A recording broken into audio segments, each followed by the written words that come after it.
everyone. Another round of applause for the amazing Suffolk Lebanon. What a beautiful performance. Thank you. Together with the Lebanese Film Festival team and its patron, TV and film icon, Bryan, we'd like to welcome everyone to the 10th anniversary edition. It is a belated 10th anniversary edition. COVID had some other plans for us last year. My name is Antoinette Lattouf. I'll be your MC tonight. Yes, I am a Lattouf, and like any self-respecting Lebanese person, I have 96 first cousins, but I am not related to the other Lattoufs who are running this tonight. I'm also, unfortunately, not related to the Lattoufs who run the hair spas, the salons. I really wish I was, because I'd be milking the shit out of that. When I rocked up tonight, I just knew, like, the markers of the Lebanese event. Lots of people outside parked on the grass with like zero regard for any parking rules. I was like, I've arrived at Lebanon Central. Also, I mean, there is a pandemic still going. Social distancing is something we do not practice. I've seen people giving 4 kisses, not 1, but 4.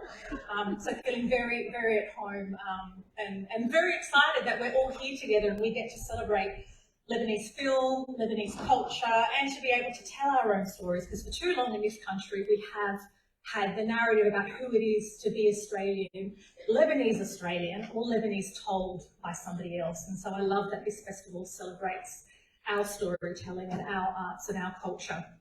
So I'm going to do a little bit of housekeeping, but keep it very quick. My role tonight is to get things moving along so we get to the film. So it's important to acknowledge the traditional custodians of the land on which we meet, the Darak and the Eora people, and pay my respect to elders past, present and emerging. There is some extra, I mean, everybody here is special. We want to put that out there first, but some of you are a little bit extra special. So we do have Bryan, Ziad, thank you. Ziad Douairi, our international guest, thank you so much for being here. Mayor Carl Asford, Councillor Rochelle Harika, Councillor Bilal El Hayat, and Councillor Carl Saleh. I told you who I wasn't, so I'm not related to, unfortunately, the hairdressers or the wonderful directors of this film festival. I am a journalist, I'm an author, I'm a diversity advocate. I'm also a bit of a shame to the family and a letdown to my mother-in-law, because I only have 2 daughters and no sons. And that's something I'm continually reminded about. But other than that, things are good, and we've got a good relationship. A little bit of housekeeping. This part is always awkward because it's the part where I have to tell you how to switch off your phone and where the toilets are, and I figure at this point in your life you can't do those 2 things yourself, and you probably need help that I'm not qualified to give. But to keep in the interest of moving things along, I would love to introduce Camille Lattouf, the Lebanese Film Festival director, to speak about the mission, the impact, and this incredible 10-year journey.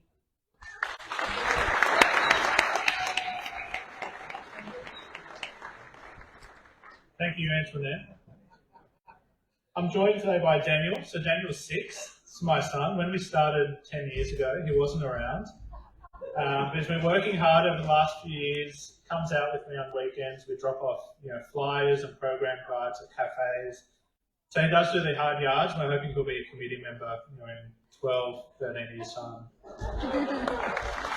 So a big round of applause for Daniel.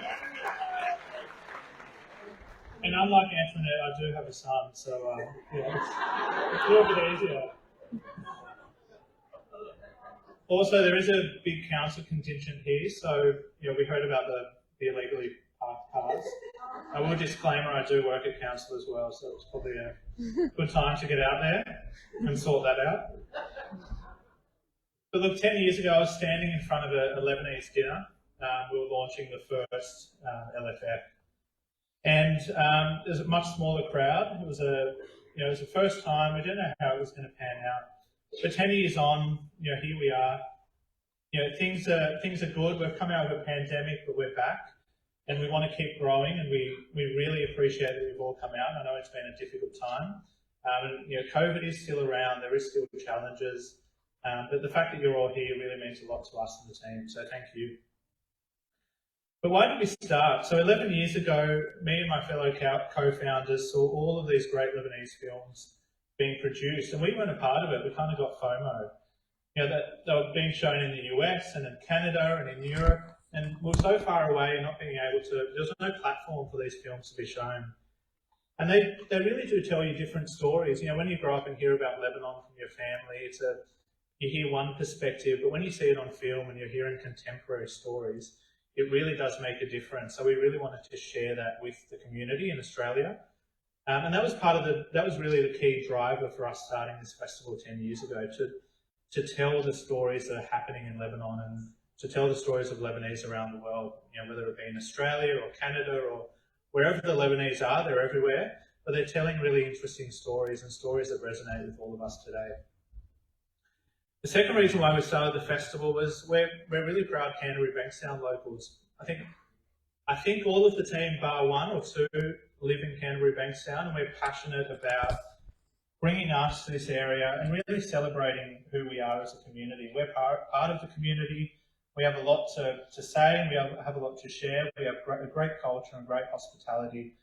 And that's the second reason why we started. We wanted to kind of share that with Sydney and Australia and show them the place that we're from. So I'm really pleased that we're, as always, opening up here in Bankstown and having most of our events here. And I was really pleased with the turnouts that we're going to see over the next couple of weeks. It's been really strong. And over the years, we're seeing people more comfortable coming to Bankstown. We've heard it all. We've heard it at events that this is 15 minutes too far west. We're in the right time, right films, but wrong place. But over time, those attitudes have changed, and we're really proud of that. And that was the second reason why we did this festival. But with the support of Council, Create New South Wales, Bryan, and a network of loyal sponsors and supporters and patrons, here we are 10 years on. We continue to grow and continue to grow our impact on the local community. And because of all your support, we've been able to really get this show on the road and keep it moving. So I want to thank each and every one of you for your contributions. I also want to thank the team. So there's Jess, Chris, Julia, Ange, Marie-Christine, Ed, Steve, who's part of the family now as well, and he made sure that I mentioned him. And our army of volunteers who, every year that team's growing, but they're out there making sure that these events can function. So I'll ask the committee to come to the front just so people know who you are. Just hope if there's any complaints, they're directed to the committee.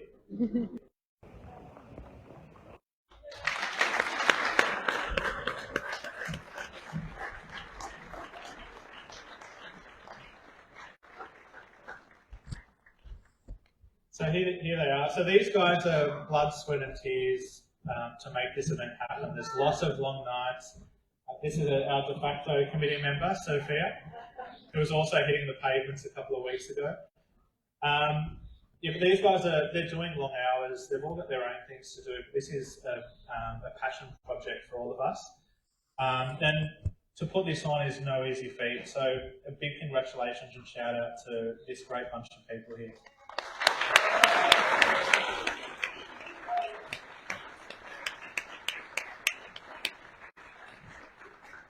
So after 10 years, my ask every year it's always the same. It's to go out there and let your friends and family know about the festival, spread the word. You guys are our ambassadors. We can only do so much. We need your help. Word of mouth is actually our biggest form of marketing.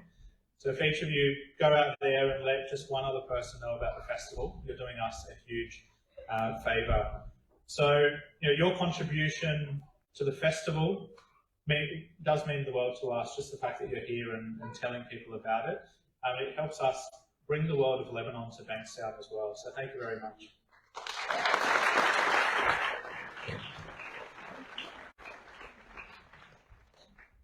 Thanks so much, Camille.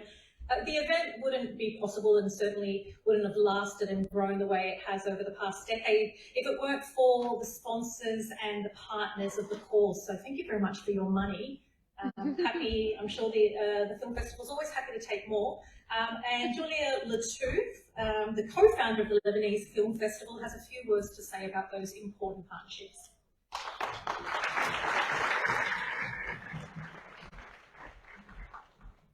Thank you, Antoinette. Look, it takes an army to build an empire, and let me tell you, we have rallied world-class troops to put on what you see today, and that is our sponsors and partners.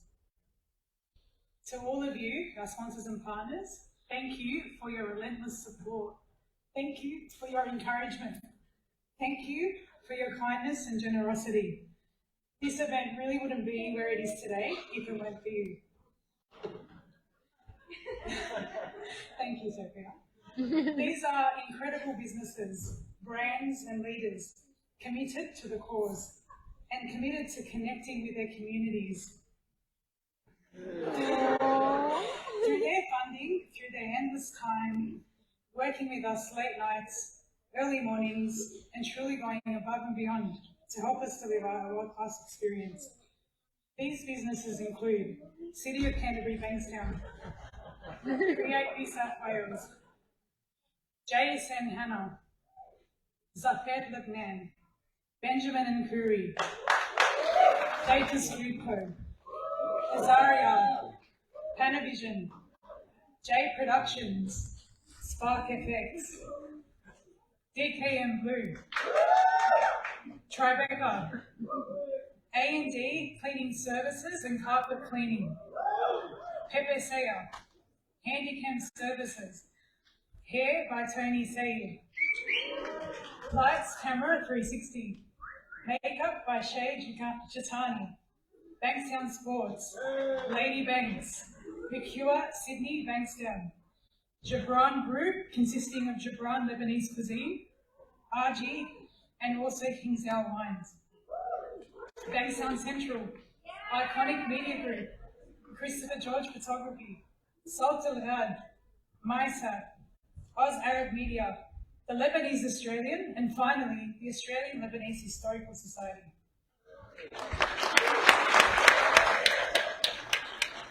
You are truly the beating heart of this cause. Thank you so much. I encourage you all to get to know these businesses. These are incredible people that are behind them. I truly tell you. But finally, thank you to Antoinette. One phone call, and she was behind this. She didn't hesitate to commit. She actually only flew in one day ago from Bryan.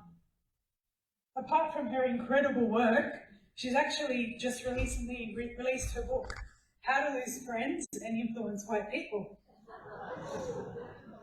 Antoinette, your book is an anti-racism toolkit and really talks to why diversity inclusion is important, and when it's done really badly, how it's harmful, and why everybody has a role to play. So Antoinette, before I finish off, if you had one thing to share with everybody, one key takeout about your book, what could it be? Well, there's the sail out the front. But if I was to have two, it would be, one of the reasons very quickly I got into media was because I was sick of the way stories about my community were told. I was sick of the way Western Sydney was represented. I was sick of the way people of Middle Eastern appearance were spoken about and treated, and I wanted to be part of a bit more of an established play, no matter who we are or how privileged we are now, what power we may have, whether we're a bloke or a woman, whether we're white or Arab, Christian or Muslim, that we all have a role to play to ensure that we advocate for those less fortunate than us and for those who don't have a voice or are being unfairly targeted and represented. Because when we all have better access to power, we have a more cohesive, truly multicultural country. So yeah, that's my 2 bits of advice. Thanks, guys. And I really encourage you, if you can, to get a hold of it. We've actually got some copies, as Antoinette mentioned, just outside, so be our guest. Before I wrap up, we're actually going to show you the past 10 years and what we've been able to achieve as an organisation. So without further ado, we'll just get you to watch this short clip.